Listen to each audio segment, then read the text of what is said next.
Hello and welcome to another episode of VG Club. My name is Paul/Viv Graham, aka Daxter23Jack, and today I am joined by Ben, aka BJK394. Hey. We are also joined by Cool Luck, aka Marcus. Yeah. Grace, aka I always forget what your current username is. Yeah, because I change it all the time. So by the time you remember it, I'll change it again. So it doesn't matter. Okay. Obviously, aka Hobby. What's up? And last but not least, Chris, aka Korea9. Hey. And today we are going to be talking about the game we chose during our last episode, Crow County, from the developers of. Oh, did I say? Is it? Oh, I thought it was county. Oh, okay. I thought it was like Crow County, as in like. Okay. What game did you play? It was a management sim. Yep. That's right. Okay. No, but yes, Crow Country. My apologies, from the developers of Snipper Clips on the Nintendo Switch. It came out this earlier this year, and yeah, I mean, overall, I really enjoyed the game. But yeah, before we get into our thoughts on it, does anybody want to give like a story synopsis? I could try. I think you were the last one to finish the game, so go ahead. I finished it yesterday. So, So somebody, she goes to this theme park called, I think it's called Crow Country, looking for the owner. She's posing as a detective. I guess we can get into that because I did not see that she was posing as one for maybe a little too long. She's looking for the owner of the place, doing an investigation on him, and the place is overrun with like these weird monster-y things. And yeah, she has to go through the theme park to ultimately find him and resolve her main issue. So. Yep, that pretty much hits the nail on the head. Yeah, Special Agent Mara Forrest, who doesn't know anything about guns despite being a firearms expert and is not allowed to smoke. She is also significantly shorter than a lot of the people you encounter in the game. And you can see her hair is purple. Yeah, you can see the L'Oreal hair dye thing in the back of the car. Yeah. It took me way too long to catch on that she was just she's just like a 17-year-old kid. I don't think even 17. I think she's like 16. Okay. No. She was 15 when the incident happened, and then like 2 years have passed. Right. Yeah. So, no. Spoilers. It took me. Oh, come on. They talk about the incident all the time, and like as you're going through the different various different parts of the theme park. So I don't feel like that's too much of a spoiler, but yes, we will be discussing Her spoilers. reveal is definitely a spoiler from pretty late game as far as the explicit like here's who she is. Yeah, like, it comes pretty late, like, but they are like making commentary like, are you like, you look a little young to be a detective, you're a little short to be a detective. I was like, what does this matter? Like, oh, she's like 20 something, like who cares? Like, she's a rookie detective, who gives a shit? She has purple hair, I don't care. She drove here. These are all clues. I've played Japanese games before. Like the purple hair didn't mean anything. It was actually a little weird when they were like commenting on it. Again, pretty late game where it's like, didn't I just meet you? Like, why are you saying this shit? I didn't realize this was the Snipper Clips team. I liked Snipper Clips a lot. So this is a big departure. I was kind of surprised to hear that. That definitely a huge change in genre. Yeah. Unless Snipper Clips was a surprise horror game like Doki Doki Literature Club. No, not at all. But Yeah. yeah, in my personal opinion, sorry for cutting you off, Javi. I No, you're good. really enjoyed the story for this game. I felt like it was, I don't know, pretty engaging for me. I'm usually not into horror games, but I was able to really get into this. So to the point where I completed the game twice and platinumed the game. Wow, that's awesome. Why twice? Is that one of the requirements for the platinum? No, but I didn't in order to get S rank, you need to use under a certain number of healing items. So I needed to go back through, and fortunately, they added some replay value with the crystal crows, which are like these hidden collectibles located in practically every room in the park. And they're when you play a second time, right? 'Cause I didn't, Yeah, it or did I unlocks. just miss them completely? They were so well hidden, you missed them completely. No, it only unlocks after you've beaten the Okay. game for the first time. So Cool. yeah, no, it's a good. I think it's about like a 5-6 hour game, so it's pretty short. So replaying it wasn't too much of a hassle. I just put on If some you're not podcast. stupid, is sort of that caveat for that initial like play time of the game. It's just like if these puzzles don't kick your ass, you'll get through it pretty fast.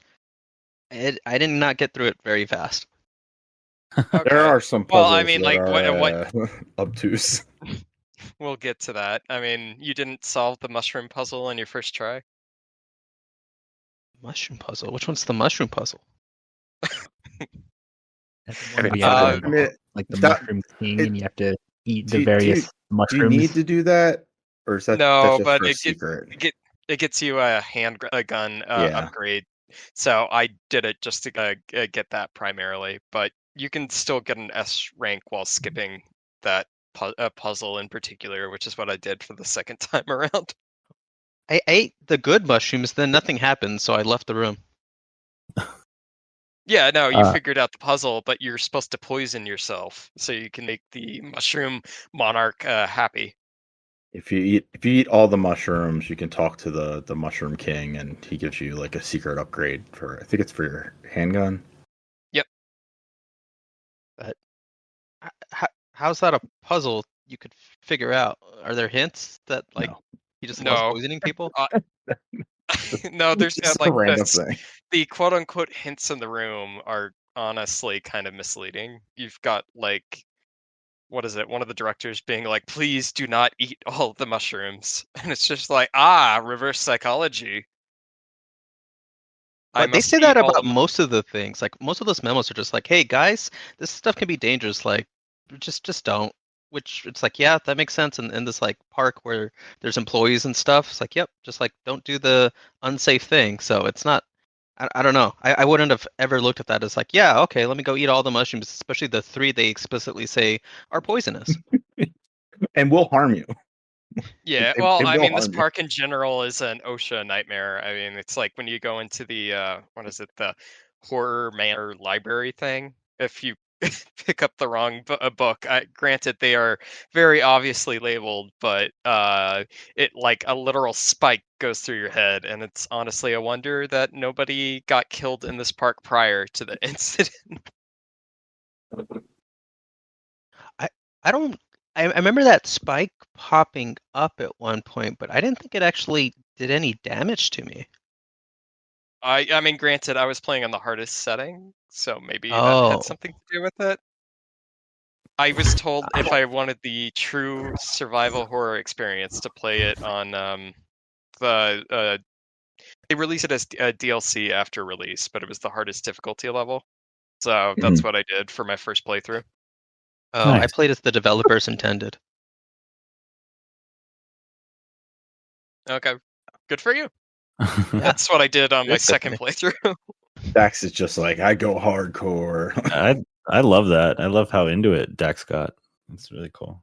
Yeah, I think this is the first horror game I've gotten into in my 30 years on this earth.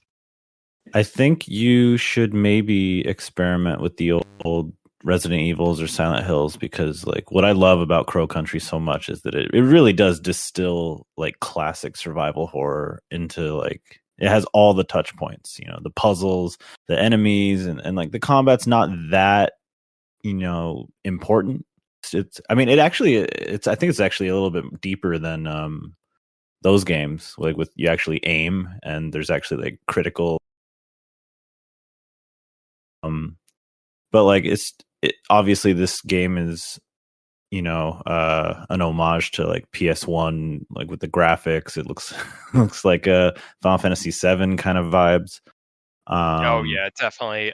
My wife walked in while I was playing the game, and I asked her, "What year do you think this game was released?" And she was like, 1999." So yeah. I feel like they nailed the aesthetic. The aesthetic's great, but like the game plays incredibly well. Like everything's silky smooth and feels good with a modern control scheme. And I think that like I hope that this game was enough of a success that like they make like 2 or 3 more of these, because I think it's just it's a formula that totally works and you could scale up very easily. And these games I can't imagine are that expensive to make. Yeah, But, no, yeah. and like just playing it around the time of like Concord coming out and Astrobot coming out, I think it's very interesting because I feel like it takes more of a smaller Astrobot approach, and that it's not a very it probably wasn't a very expensive game to develop, but honestly, like a smaller team was able to pump out kind of like an homage, a love letter to like the PS1 classics, and even somebody like me who didn't play those games was able to enjoy it and really get into the story and just the amusement park in general. Yeah. But Yeah, I I guess. think Oh, go ahead, go ahead. Avi. I was just gonna say that they really nailed it across like the way the game looks and mostly also how it sounds, like the like room tones and the creepy music and even just like the sound effects of the HUD and all that. Like that's all classic survival horror, and it sets the mood right. And like this game is a really like satisfying, creepy experience that also it's the right length. Like I like that you felt like it wasn't like you were comfortable with like, let's run it again, let's get that 100%, because a lot of these classic horror games, if you have done them before and kind of what needs to be done, you can kind of knock them out in a few hours, like maybe 2 or 3 hours. And so I think they really nailed that. They created like a perfect classic survival horror game. Yeah, agreed. I mean, just in general, I mean, granted, it's not like, the story isn't going to win any like narrative awards at, uh, well, not that GF Keighley's video game awards would even award an indie title like this, but, like the, what is it, the BAFTAs or whatever? The various award ceremonies. I don't think it's going to be rewarded, but I really enjoyed the narrative. I felt like you had a small cast of characters, and when you did actually run into said characters in the environment, you're just like, "Oh, cool." Yeah. There's Crow's daughter, or there's the police dude whose tires I slashed and tried everything I possibly could to prevent him from coming to this place.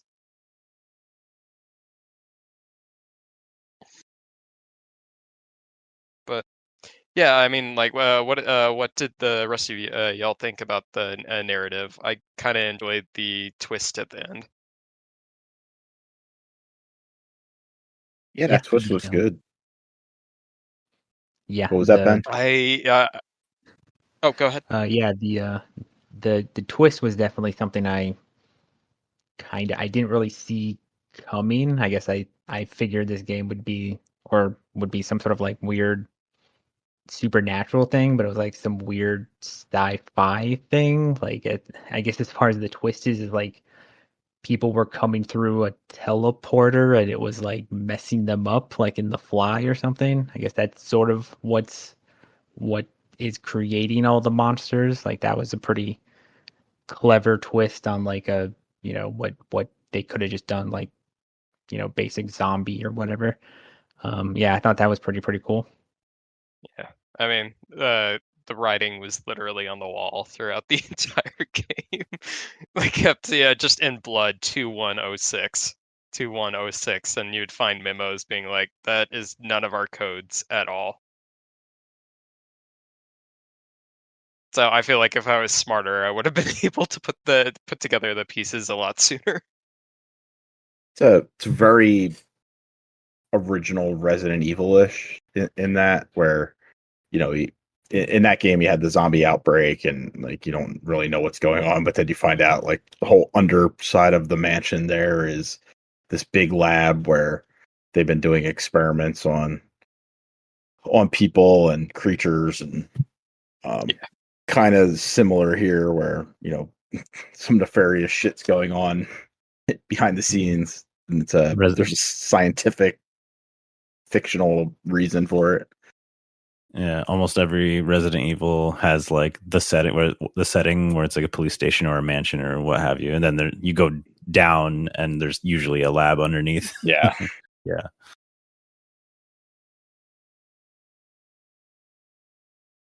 But yeah, I mean, did anybody else have any particular notes about the narrative, the story? I felt like it was serviceable. I really enjoyed it, but I could see how it could be maybe lacking, not enough for other people. So, I mean, games like these, I'm not like, and most video games, to be honest, I'm not like, oh man, the story better blow me away. But like, I appreciated what was here. I like that it was a constant kind of thing, like you said, where they're bringing up how young you look and bringing up your hair, and like it all built up to like the big reveal that you are in fact the victim that shut the park down and you came back. And I think that's pretty cool. That's good enough. And I think that the game was built really well with its notes that, like, I was going to say reward you, but it's more like a requirement, like to read through those notes to understand where to go next, or like to trigger a certain thing. Like some of this stuff is pretty obscure, and if you're not reading the notes, I don't know if you're going to be able to progress. But that was all really, I guess, well crafted, and rewarding. To like, you pay attention, and you're always going to have like a sense of where you want to go next, where you need to go next, and what you need to check out. In that sense, it really captured the whole, like, you're a detective here, right? So yeah, no, I think the story is solid. I think it's better than most Resident Evil games, and I love Resident Evil, but like, the story is not usually the priority. Yeah, I mean, I'd agree. I think for the most part, and that I dug the narrative, that it was good, that they had enough going on to sort of keep you propelling forward as you're finding out more about what's going on, and like, in between solving puzzles as you get to new areas, that they feed you a little bit more of that narrative. Those notes give you a little bit more context of what's happening around these areas you're in, or these people you're interacting with. I think for me, the only bit that I sort of didn't like, or didn't like quite buy into, was the writing for Mara, like throughout the game, because they're doing that sort of subterfuge with who she actually is, like her internal like monologuing doesn't quite like square with why she's there. I think that's my only like sort of issue with that framing of everything. Yeah, it's almost like she's hiding it from us as a player, like what her intentions are. It's just maybe a little weird.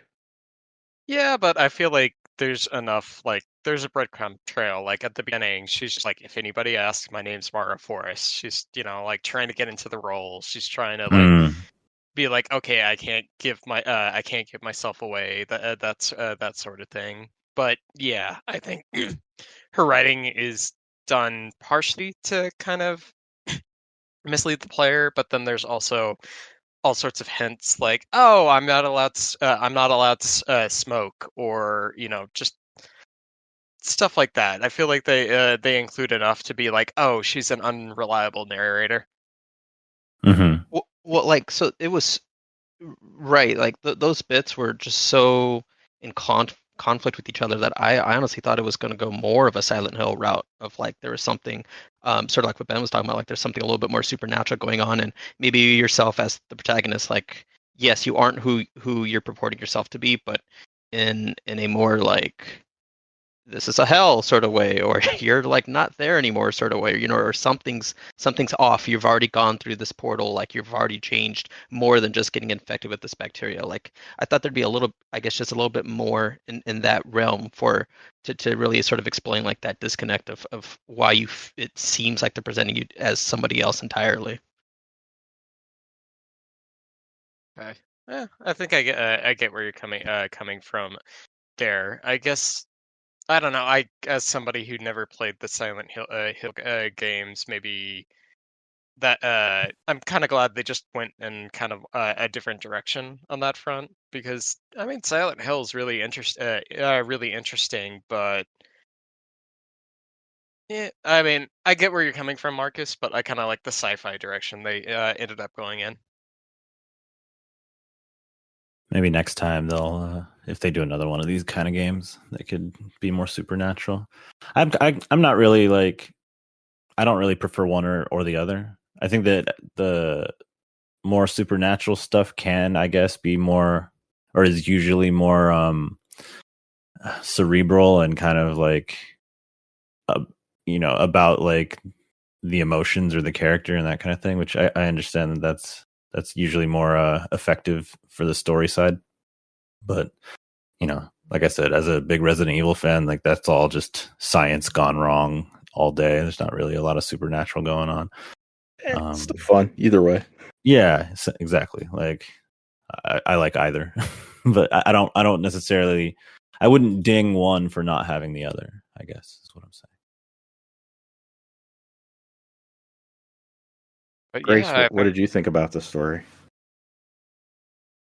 I mean, there's not really a whole lot that I can say that hasn't already been said. I did enjoy like the twist kind of reveal because it's like a huge payoff for all the little foreshadowing and all that they drop in, and you're sitting there after the ending and you're like, oh, now all of this that didn't make sense before, it's all like hitting at once. It's a really satisfying payoff. So I did like that. But yeah, I also kind of agree, like with Javi, that I don't prefer supernatural or sci-fi. Like one or the other is fine. So I kind of like that they went a sci-fi direction. But I mean, if they had gone more supernatural, that still would have been cool. So yeah, like I said, nothing that we haven't already said. and Ben, I think you commented a little, but did you have any thoughts on the story? Yeah, I mean it's pretty good. I guess it definitely seems like either intentionally or not that they were definitely writing a game that came out in the 90s. Like it's definitely not the most,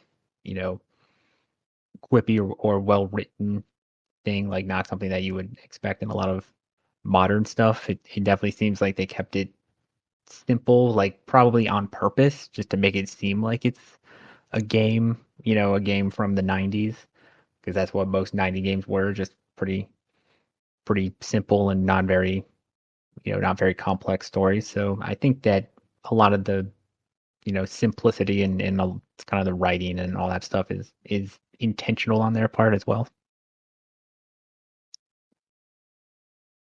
I will Cool. say the one thing I miss from, like, it's something that I really like about Resident Evil and like how it gets you going, and this kind of just throws you right into the game, is that there's kind of like a cinematic or story setup for it that is like really cool looking, and in Resident Evil games, and in this just like, all right, we're gonna do a little text scroll for you and throw you into it, and it's like I wish there was like maybe like a little bit more like some cool CG or something just to kind of like get you into that mood of goofy 90s horror. I wonder if that came down to that they didn't have Capcom money. Yeah. But They maybe could have gotten creative and done like a live action thing and like compressed the hell out of it so it looked like it was PS1. That would have been awesome, like the original Resident Evil with their, Uh-huh. their horrible. That'd be fun. Yeah. I want reboot tier CGI movie intro. In 25 years, you can have it. No, I really no, hope- the cartoon series reboot. Oh, okay.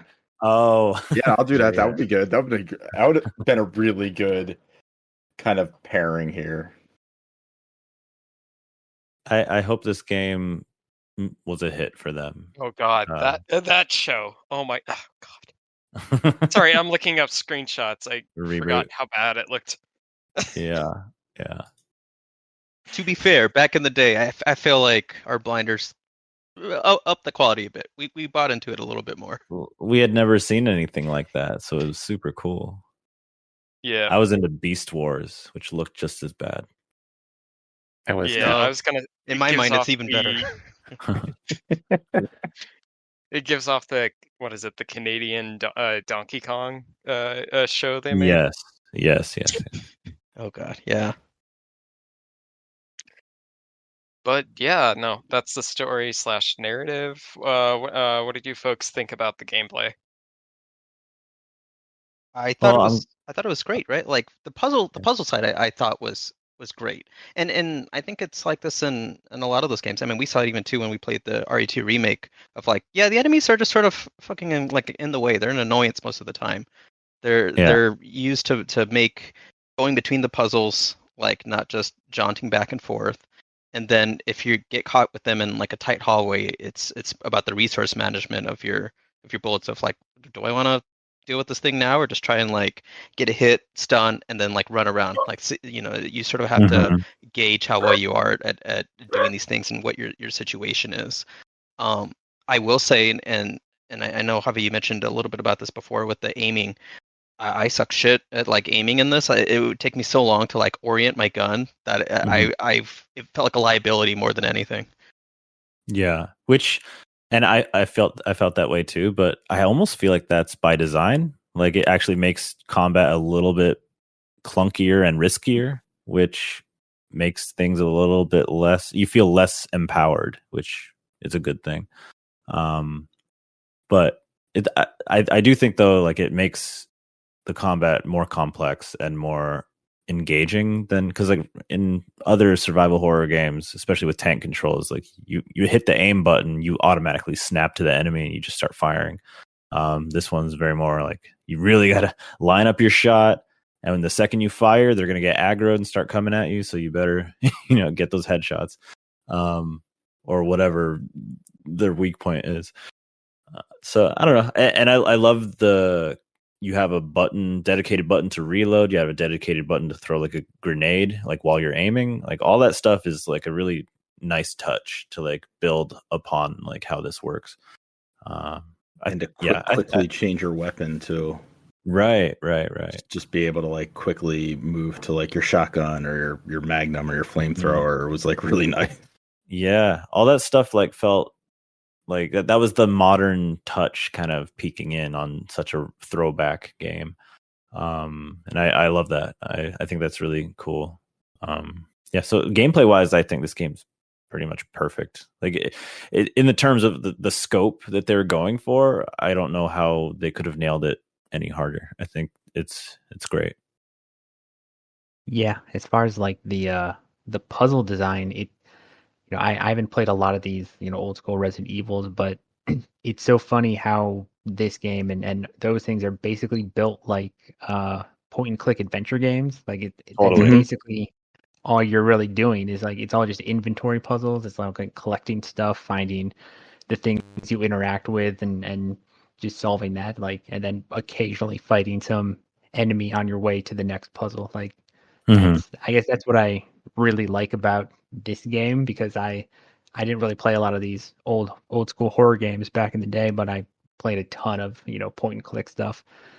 So yeah, I'm just sort of, you can just kind of play these like that, and that's kind of what I really enjoy about it.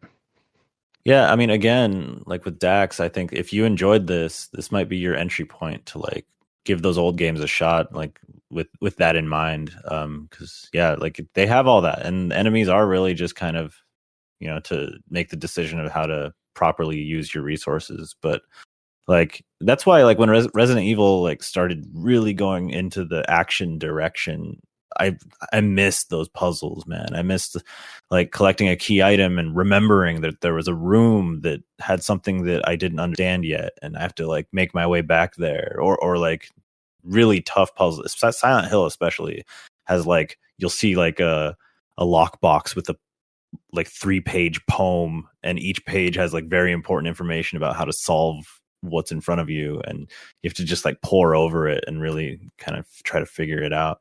And yeah, like Resident Evil finally, like 7 brought a little bit of that back, and then the remakes brought it back as well, and it was like, oh my god, I forgot how much I love this stuff. So yeah, all that to say, like, Sherry's campaign in Resident Evil 6, wasn't that supposed to be puzzle focused? oof, Resident Evil 6 is just an abomination. yeah, Yeah, that was the joke. Yeah, it's that whole game just gets me so angry. yeah. But yeah, I think Crow Country captured that, and if you enjoyed that, like all those old games are just like this. They're really, really fun. You guys should definitely give like, at least the first 3, even Code Veronica, like those Resident Evils, a shot. Yeah, the first Silent Hill, and I'd recommend the PlayStation Alone in the Dark game. I think it's like New Nightmare or something. Like these are all like really good adventure games. The first 3 Silent Hills, I would recommend 4 as well, except for it's so obtuse that it's obnoxious. Yeah. Obtuse in what sense? I know it's kind of like the red-headed stepchild of the the good Silent Hills, I guess, quote unquote. But yeah, I mean, Silent Hill 4, I would still say is good, but it's obnoxious. Like the mechanics are not explained at all. So like you get thrown back into the room after each section. That's like your apartment. That's like haunted. And then like you'll have ghosts show up and they'll start killing you, and it's never made clear how, like, if you light a candle, it'll eternal darkness protect you. Yeah, but it'll protect you only if you're like close to it. And like there's just a lot of things in Silent Hill 4 that would be progression blockers, or just like affect the ending, or also all sorts of stuff like that is like invisible and you would never know. There's no way to like figure that out unless you look it up.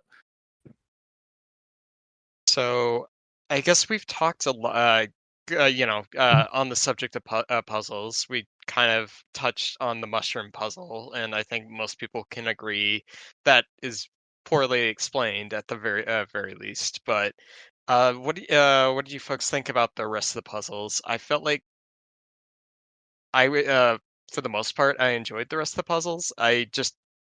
The train puzzle kind of went over my head. Yeah, I love that one. That was the one I couldn't figure out. I think that was the only one I had to look up. Everything else I could figure it out just fine, but that I never understood the train puzzle. Yeah, would you mind explaining that to me, Javi? Because I was wondering, like, you hit the button on each one, and then like 2 train cars go by, and you use that to be like, that would be the caboose, or yeah. So I think it's about cross-referencing the set in front of you and then pressing them in the right order. I honestly, I did the train puzzle so long ago that I couldn't tell you exactly how it works, but I did enjoy it. I'm looking at Are there multiple train puzzles? Because the one I saw was essentially the first 2 in the room. It's like it tells you, okay, here's these 2 type of cars in this train, and then in the next one it was another 2 type of cars, I think, with 1 overlap, so you could identify for sure, like, okay, this color was this type of car. And then when you're looking at the 4 train version, you just have to like look at the order that they're all in and assign them to their A, B, C, D proper place in the train. So like it wasn't, if that's the only train puzzle, I thought that one was actually pretty like straightforward once it was like, oh, okay, all the letters like align with the names. Like I think that was sort of the missing link for me when I was looking at that. Right. Yeah, you read the note that like tells you which person designed each type of train, and then you cross-reference that with the model. Yeah. So I'm looking at the website. It's kind of telling you the way it works. But yeah, basically that. Okay. Yeah, I was just being a little idiotic when I was doing that, but I think that was the only one I got really frustrated with. The rest were pretty. I felt like you could chew on them, but they weren't like too frustrating. So I felt like they did a good job with designing the puzzles across the board. Just that and the mushroom puzzle weren't the explained the best. Mhm. Yeah, they were really cool, really fun. Like, I mean, I will admit I did spend time just wandering around trying to figure out what I was supposed to do next because I would, be missing some key piece of a puzzle, maybe literally a piece like an inventory item, or just not grasping something. But then, once you figure it out, you have that eureka moment, and it feels great. But especially like there's one puzzle kind of close to the end of the game. I think you're like looking at slides where the monsters have like numbers assigned to them, and you have to like pick out the numbers of a code from there. I was literally like writing down the numbers as I went through the slides. Like when you have to pull out a piece of paper to solve a puzzle, that's like it's. I don't want to say it's fun. I mean, maybe that's the wrong word, but it's really satisfying to like Yeah, rewarding. have something rewarding to be like, okay, I'm punching this in. Okay, here's the solution. Like it was a lot of work, but I'm giving myself credit for figuring it out. Like I like that kind of thing. So I did really enjoy the puzzles, even if I spent some time having to think about them. Yeah, that Nice. particular one you're talking about, I just straight up pulled out my phone and took a picture of each slide so I could reference it as I was like looking at Yeah. the main thing. Which I think is absolute like I think that is like the right way to play these kinds of games. Like with the old Silent Hill, some of those puzzles were so tough, or even like the information you need to like figure out what you need to do, even if it's in the room with you, like having to drop out of the item management thing to like read it all over again is really annoying. So like it's good to have like a notebook next to you, right? And like that's kind of the romanticized way to do it, but like taking pictures with your phone is basically the same thing as drawing something out. So yeah. Yeah, I mean I do that a Yeah, lot and now. correct me if I'm wrong. I don't remember. Maybe this was just the later Silent Hills, but there was like they had it so that you could adjust the puzzle difficulty. Oh yeah. That's in 2 and 3, I think. I don't know if it's in 1, but Yeah, yeah. I Okay. think it starts in 2. Yeah, no, that uh, I am surprised more games don't use that. But then I mean, again, designing an it's a easy and a weird hard thing. version of a puzzle, that's a lot of work. So Yeah, I haven't seen that feature outside of Silent Hill. Like that's unique to Silent Hill, as far as I know. But yeah, I mean, it's a cool idea. I always just it's ridiculous, but yeah, I've been Yeah, when I think replaying about Silent the Hill 2 puzzles lately. that oh sorry, go ahead, Javi. Oh, I was just gonna say I've been replaying Silent Hill 2. I want to play through the original before the remake comes out next month. Or do you have faith in Bloober?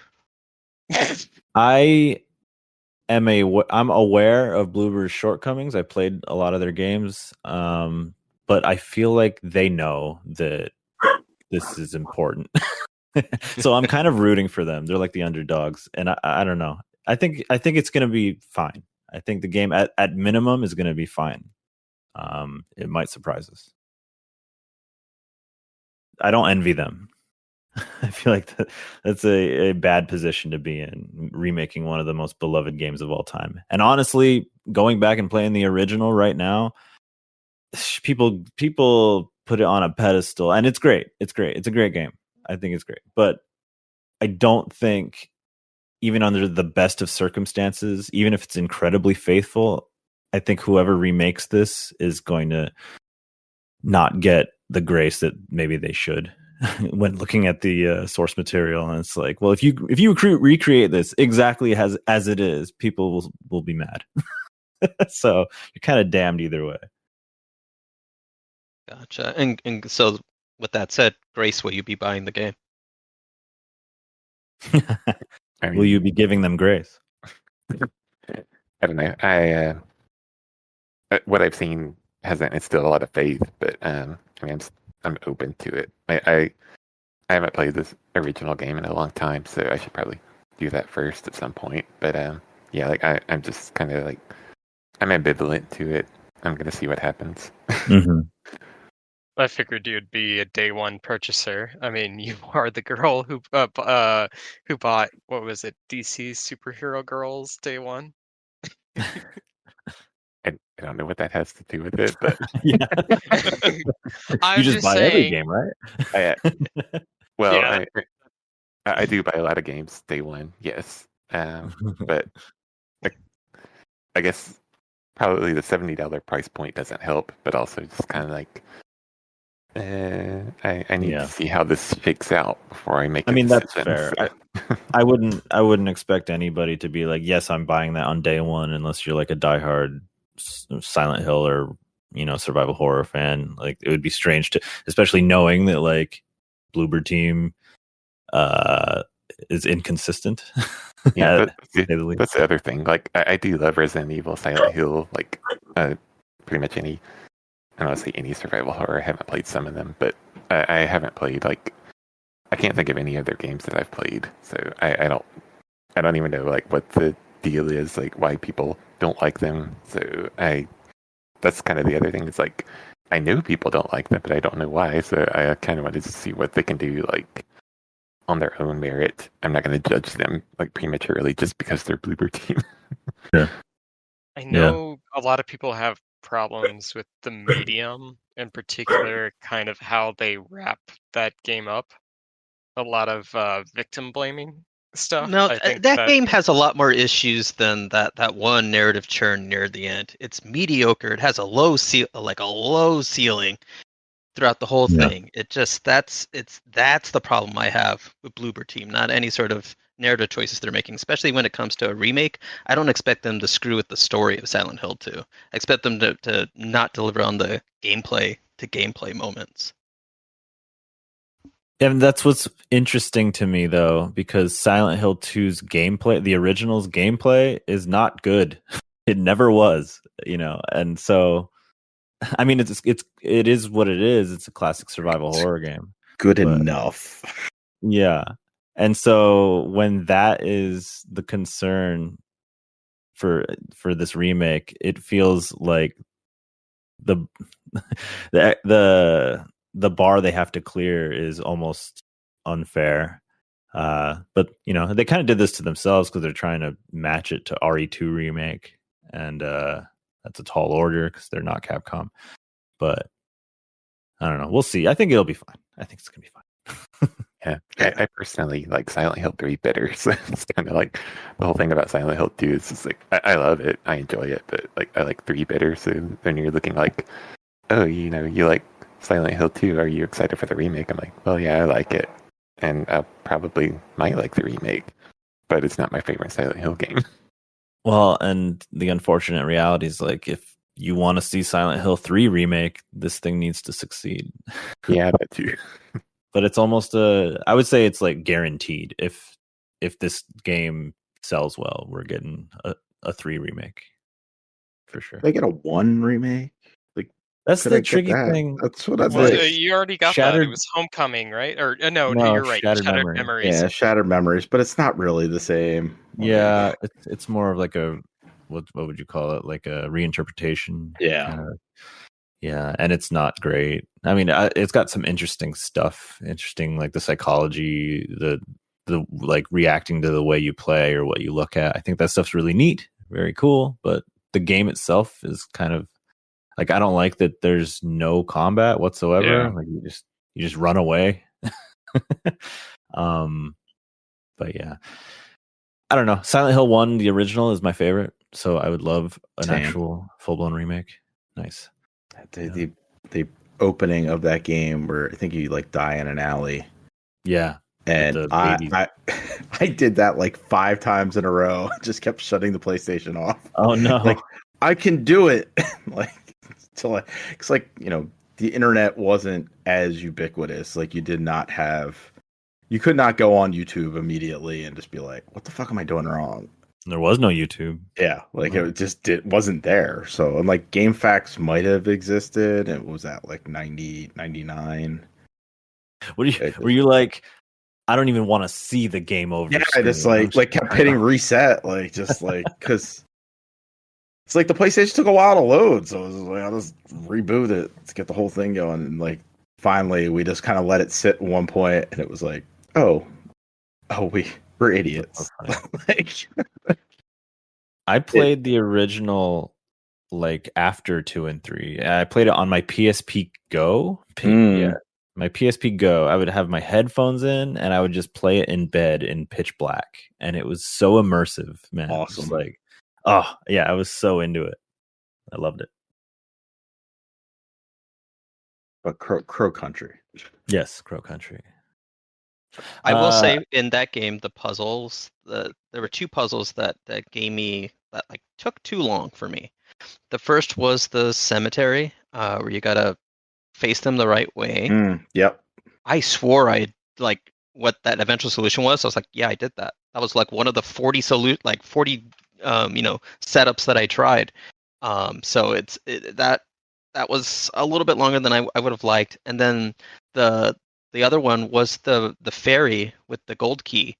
I went to the whole like, all right, I got the acid, let's do it. And then they're like, oh, you got to do something else first. And I was like, well, what else would I need to do?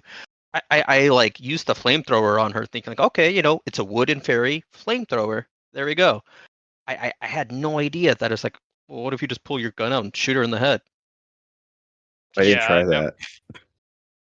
I wasted some flamethrower ammo, definitely. So you're not the only one, Marcus. I did that pretty much by accident. I was just like, hey, I wonder what happens if I shoot her. That's pretty much how it worked out for me. I think I did it out of frustration. I'm like, I'm just gonna shoot this bitch. Like, I hate this.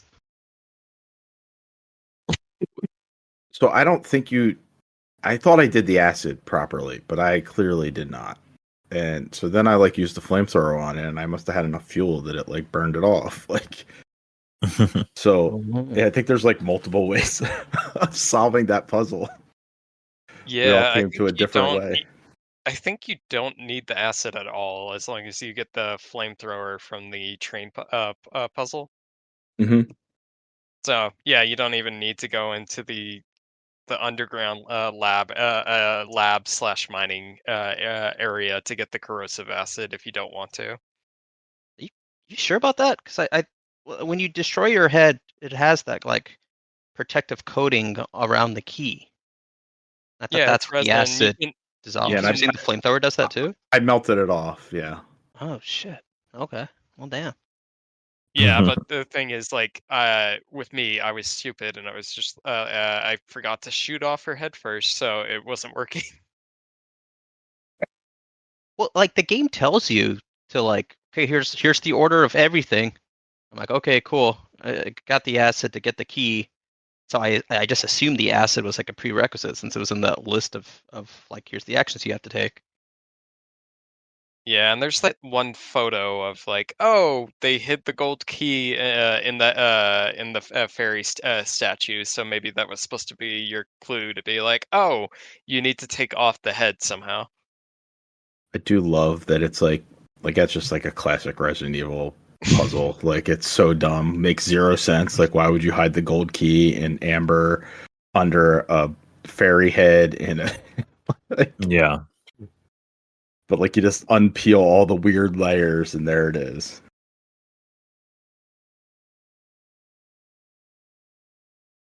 Yeah, but there's also so many dumb things. It's just like, hey, I'm gonna take the first guest up to park level, where a teenage girl only has to go, jump behind the scenes of way to get the entire park shut down. So, I mean, not everybody was a genius working there. Well, Mr. Crow got all obsessed with it. I mean, that dude clearly like hadn't been right for the longest time. Yeah, no, and at the very least, he used his biochemistry degree to redeem himself in the end somewhat. But yeah, no. Somewhat. Did he say why he couldn't make more gears? He wanted to. He wanted to. I think he wanted to die. I didn't mean for him. I just meant for anyone Right. else. Just as How did he know the someone one else guy you was didn't know gonna about. How did he know the one guy was gonna get knocked off the ledge and die? Or Yeah. the cop was gonna die? Like he just like, oh, I have enough for who's left. Like, Yeah, these idiots will probably kill each other. Each other. So I'll have enough in the end. Because throughout the entire game, he's just like calling you on random phones, being like, "This is my What you story." doing? What's up? Glad to see you around. All right, dude. Thanks. Your daughter got hit by one of the guys. Shit. Hangs up, and it's just like, okay. gotta go make another one. Yeah. But yeah, no. I really like the shotgun too. I don't. When you finally get that is very satisfying. Where was the Magnum ammo? Because like I thought the same color was like, this is the fake ammo. Don't try for this. So like I never knew for sure what was fake. So if it was purple, I just stayed away from it. Did you ever Blue. find the hidden map? For like the treasures? Yeah. Yeah. Yeah. Yeah, basically, Magnum ammo. You only, it's only like the hidden items. So basically, it's like, oh, there's one in the Witchwoods or whatever, and there's one behind a door. It's basically you only get a limited number of Magnum stuff. So you have to go Gotcha. to this specific where the X's are on the map. I did a couple of those secrets, but it was like I guess it was just by chance the ones I was getting. It was minor gun upgrades. So I was like, no, I'm good. Like I don't need to fully upgrade all my stuff. I didn't realize that they also had ammo at some of those checks. Yeah, Yeah, no, like- it's very limited, and I saved all of my Magnum ammo for the final boss. Yeah, I only did like half the secrets. Got like one box of Magnum ammo, had like 3 bullets. Never used it. You I think played you it right. can- That's there- how you play a Resident Evil game. Like, I'm not going to use the cool weapons because I might need it till the end, and then you Yeah. get to the end and you Yeah. still don't use it. Yeah, I didn't even exactly. use it on the boss, on the final boss. Like, I just shot That's how it's him done. with the shotgun a bunch of times. Yeah, that was me with the. I don't think I ever used the flamethrower because I got the flamethrower and I barely had any gasoline because you need that for one of the puzzles. You have to use gas to burn some other type of resin. I think in the Yeah, dig to get site. the mask for the Witchwood. Yeah. So I'm like, well, I might need the gas for other puzzles, so I have to save that and not use it for ammo. So I like barely ever touch my flamethrower. Yeah, and I feel like it's hard to use it on enemies because at first it's so short range. You kind of have to get the upgrade that gives you longer range in order to use it effectively. Yeah. I So, mean, I'll say yeah. the flamethrower came in clutch for me. Like against some of the sort of mini boss enemies, I was just like running out of other ammo. I was like, I guess this is all I got, and it put in work. Yeah, there was a trophy being like, beat the 4 optional bosses, and part of me was like, they're optional? What? I was kind of confused by that, and then on my second playthrough, like, if you, like, what is it, outside of the, oh god, I forget the guy's name. He's nicknamed the Mole. He's the one who's in charge of the mining digging operations. Tolman? But Tolman, yeah, right outside his room, there's that giant crate. If you open up the window to the crate, the optional boss stays in there and scares away any other enemies from repopulating the room. So on the second run through, he was kind of my ally. I was like, yeah, good job. I wish I'd known. I left that other chick in the crate for too long because of that dude. I was like, no, I'm not falling for this one again. But I just left the banging happening. Oh, okay. I thought there was like a negative consequence for leaving in there too long. Like you open it up and she's not breathing. Yeah. It's like, fuck. No, it was one of those things that like it was a mystery on the little mini map, and I'm like, no, I know what the mystery is. I'm not gonna solve that. Like I went and did other things until you sort of need here for that one bit.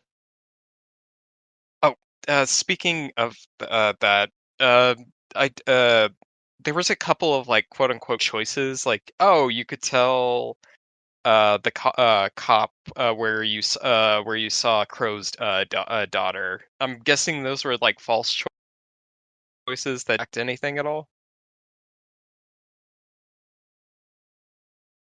I don't know. I said I saw her. Yeah, no. Same here. I was just wondering, like, oh, part of me in the moment was like, wait, does this lead to a different outcome, a different ending? And then part of me was like, nah. I was Uh, just wondering if anybody buddy of that. I don't know for sure, but I was kind of curious about that too. Like the first guy that you find that he's injured, like you give him a bandage or whatever, and he goes to your car. I went back and checked on him a couple of times because I was like, maybe if I don't check on him, he dies. So maybe I need to like keep an eye on him to get a good ending. But yeah, as far as I know, like none of that actually changes anything. So, but I was like so sure that it might. That there were a couple of things I did that were just kind of like pointless. But I Yeah, mean, but I was you having got fun an playing the game. achievement for doing that, for checking on your friend. So I mean, you The got real something reward. for it. There is that. Well, that and the running shoes are out there, which are very nice. So you have a The reason what to now? go back out. The running shoes, they were in the trunk of Crow's car, out in the parking lot starting area. They make you If run even faster. I don't if you think get I did the that. you have to get the silver key, which is you need it for the game. But if you go back out to the car, you can unlock his trunk.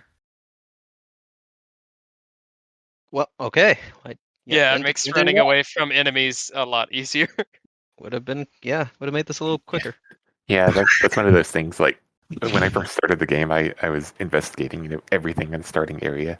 So I'm like looking at the car, the trunk of the car, and it's like, oh, there's a silver keyhole. I'm like, okay, I'll come back to it later. Get the silver key. I go back out to the car. So yeah, the game, like not just that, but it definitely requires like investigating everything. And then if you look at something that you can't use, you have to remember that it's there.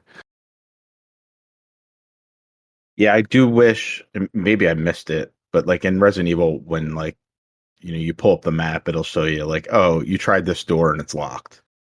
And like I think the later ones actually have like you need the club key for it.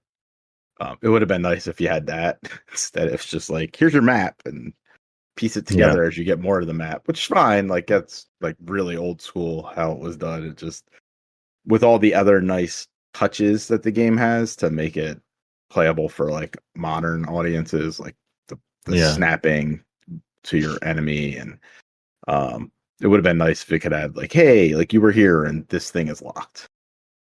Yeah, Another or I don't know quality if of you guys. Oh, sorry. Sorry, Javi. I was just gonna say I don't know if y'all played the Prince of Persia game came out this year, but that one was really nice and for a Metroidvania, and where you could put like stickers on the map and be like, oh, this I need this upgrade to come back here later, and you could just Yeah. label the map Yeah. yourself. Something like that would have been nice.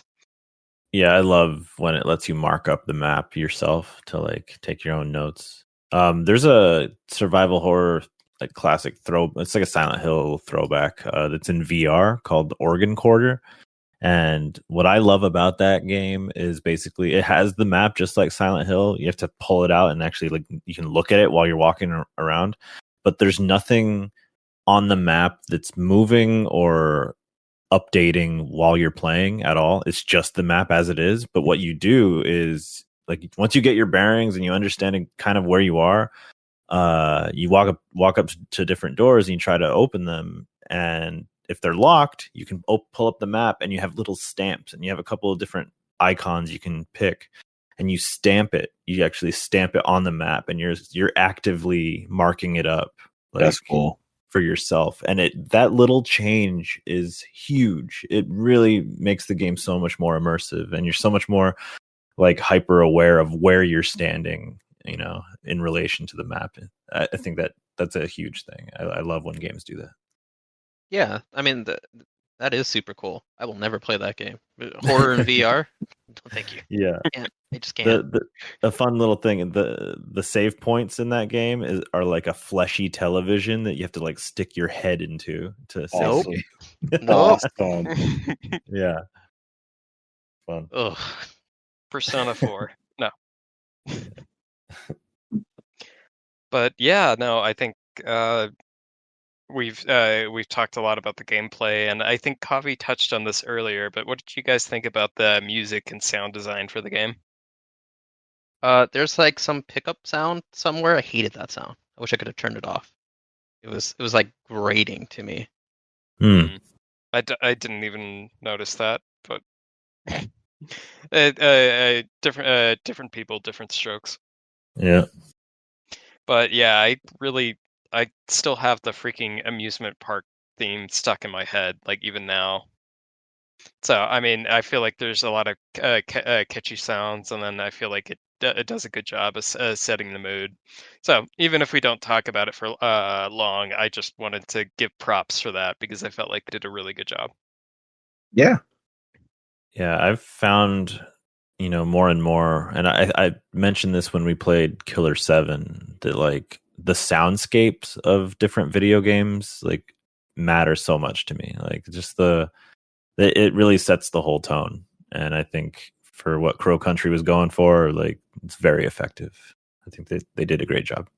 Yeah, and in particular for horror games, because like I feel like that, like if you play a horror game with the sound turned off, it's a completely different experience, and I'm sure it's a completely different experience for people who are hearing impaired too. It can still be creepy, but I feel like it just adds another dimension. Yeah. The sound is super, super important, and like doing horror medium well. Mm-hmm. So it just invokes like, it invokes dread. Yes. But like you can do it with visuals as well, but like the sound, just this good sound design in a horror game or movie is just, it's needed. Yeah, that's why Akira Yamaoka is like a household name in the gaming space, because like he doesn't just do the music for Silent Hill, but like the sound effects as well. And like sometimes you'll walk into a room and there's just a metal grinding noise, and it's like, what is that? And it's not that anything in the room is metal that's grinding. It's just like the tone they're setting, and like it just creates a sense of dread. It's really good. But yeah, I mean, like unless anybody has anything else they wanted to get into, do y'all want to move into final thoughts? Yeah. Sure. All right. Let's see. Grace, do you want to start us off? Yeah. So, I mean, we pretty much covered everything, but I love that this is, classic to a T survival horror. It's, it takes all its cues from Resident Evil, Silent Hill, that kind of thing. But at the same time, you don't like go into this game and feel like you're playing some other game. Like it has its own distinct little identities. Yeah. Mostly through like the graphics, like the Final Fantasy VII type, like fake pre-rendered backgrounds, chunky polygons. Like I really loved that. And also like it's some parts of it are kind of more lighthearted, but other parts, I guess like kind of the lack of characters, the interactions with the few that you do run into sometimes seem kind of like funny or just like strange, but then a completely different character is just like, what's going on here? I probably want to stay away from this person. So it's got a lot of like the different moods that you run into, or trying to get my thoughts in order. The different moods that it sets, like at any different point in the game, really keeps things fresh and keeps it from getting too just like, oh, I'm going through my routine of walking from this room to the next to solve this puzzle. Like it really keeps everything fresh through various means, like the music, the sound effects, the characterization, like everything really comes together nicely. So I really enjoyed this game, and I know we've all pretty much, maybe not all of us, but we've all kind of said something similar. Like, if you're into survival horror, you'd really like this. If you're not into it, this is a great entry point. So I really like it, and as we've also mentioned, I would love to see some more like this from the same team.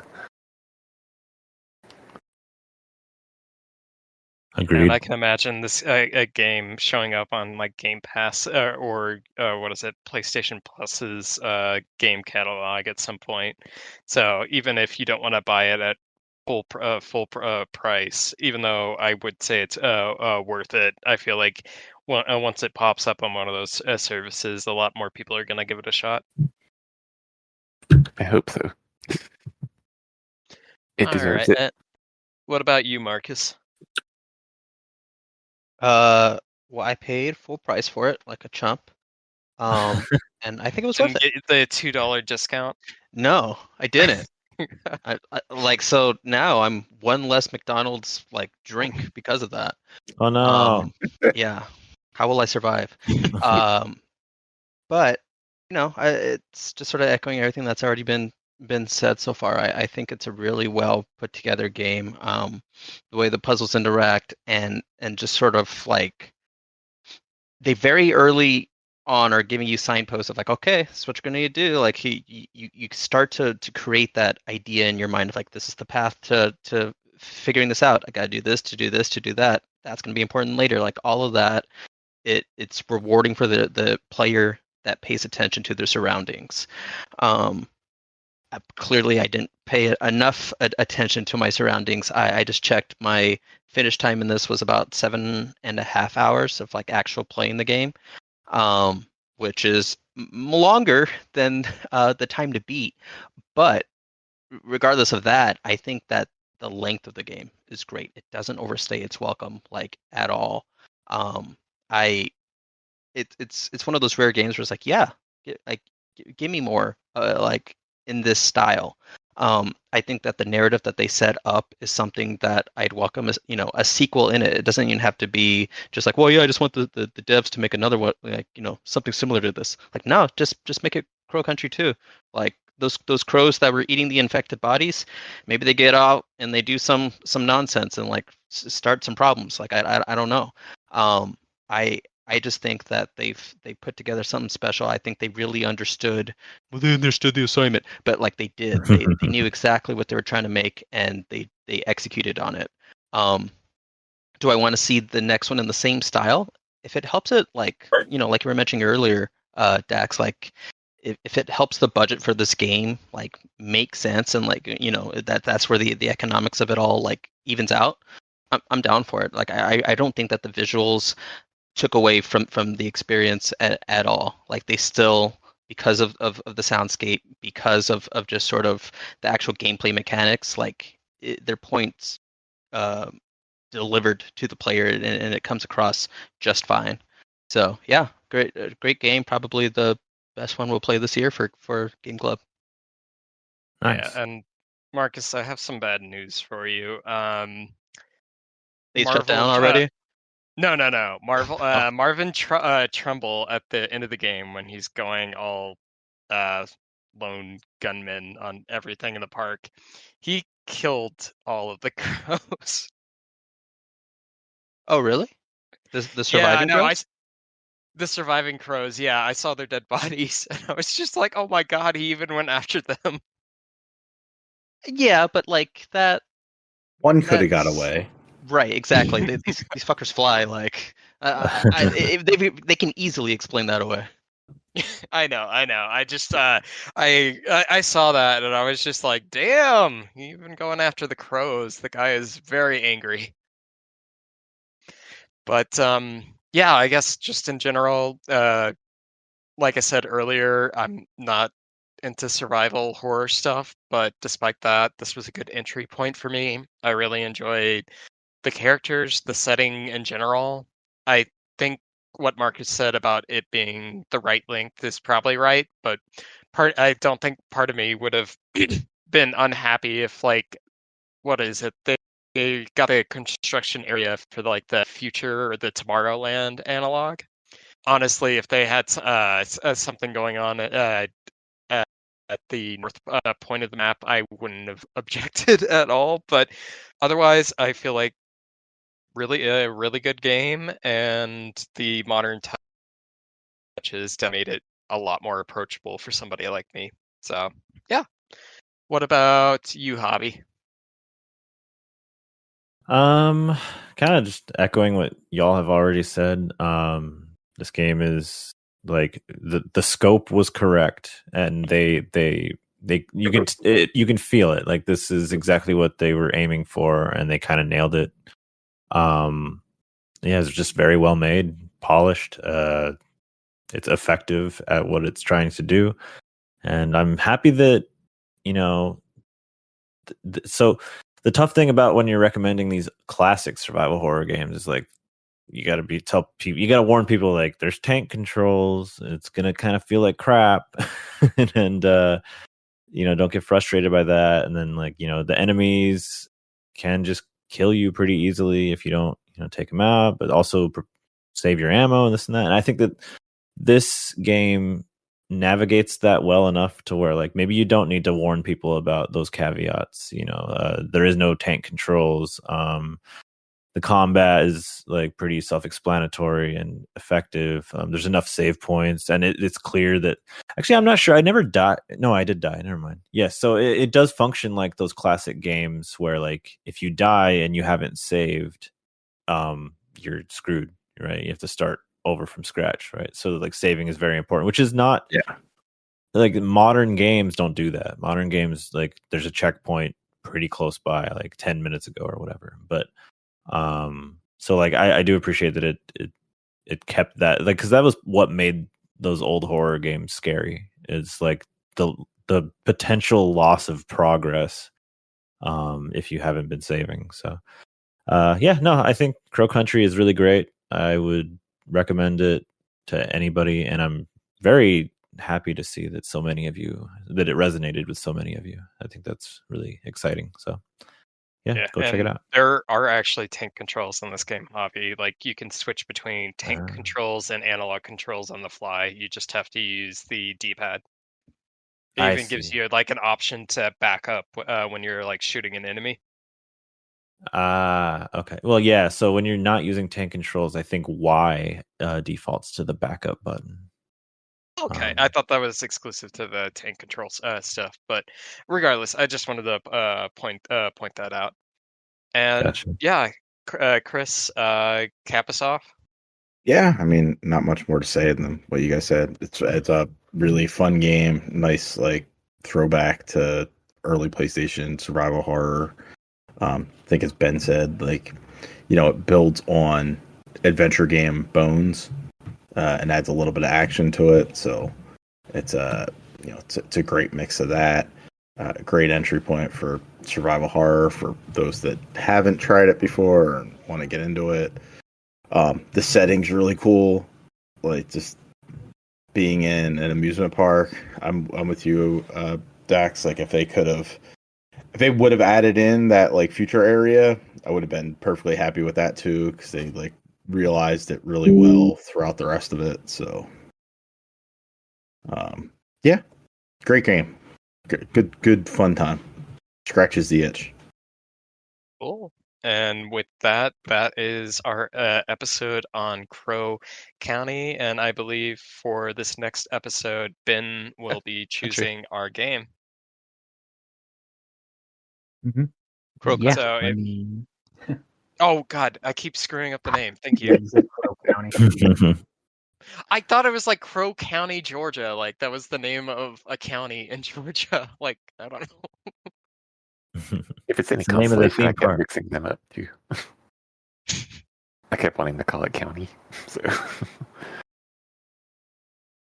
I had my Google like search, like I would search for Crow Country, and it would autofill it. Like that's the only reason I could keep up with it, is because it autofilled country every time.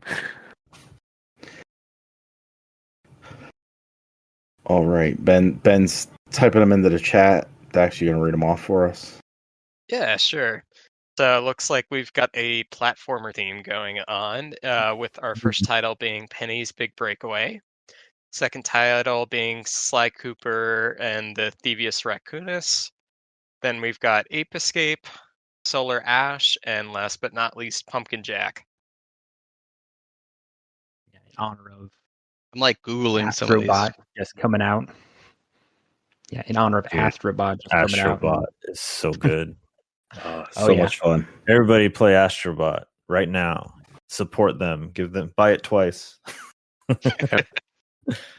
Like I'm seriously like contemplating buying like the digital deluxe like $10 Please. upgrade just for the sake of just Yeah, I want to give them More more of money this. for this game.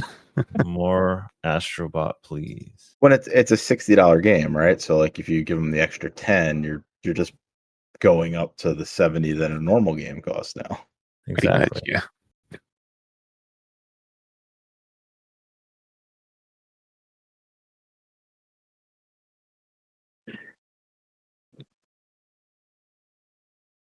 How are we gonna play Ape Escape?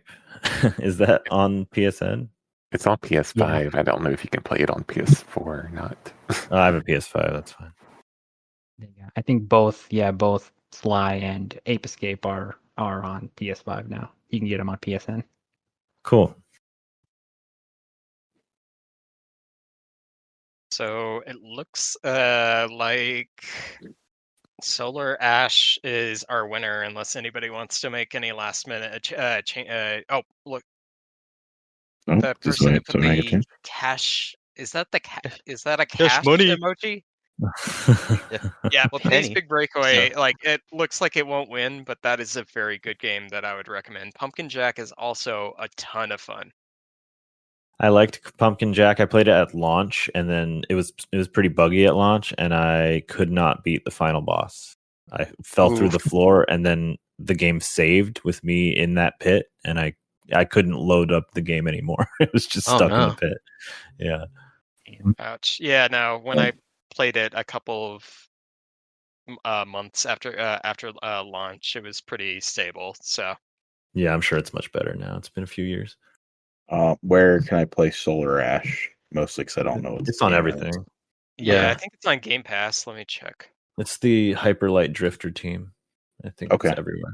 Yeah. Yeah, it's definitely on And PS4, I think. And to get Marcus interested in Solar Ash, it's only like 3 or 4 hours long. Or I mean, Oh, you can beat it in 3 or 4 hours. I should say that. You can make it longer. It's on. Yeah, It is on Game Pass.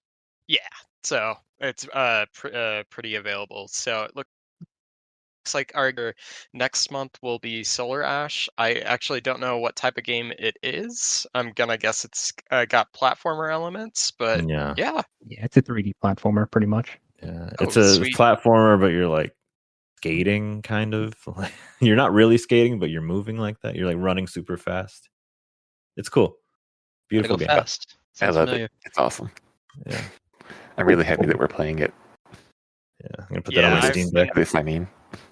I've been having an excuse to play this game is definitely appreciated.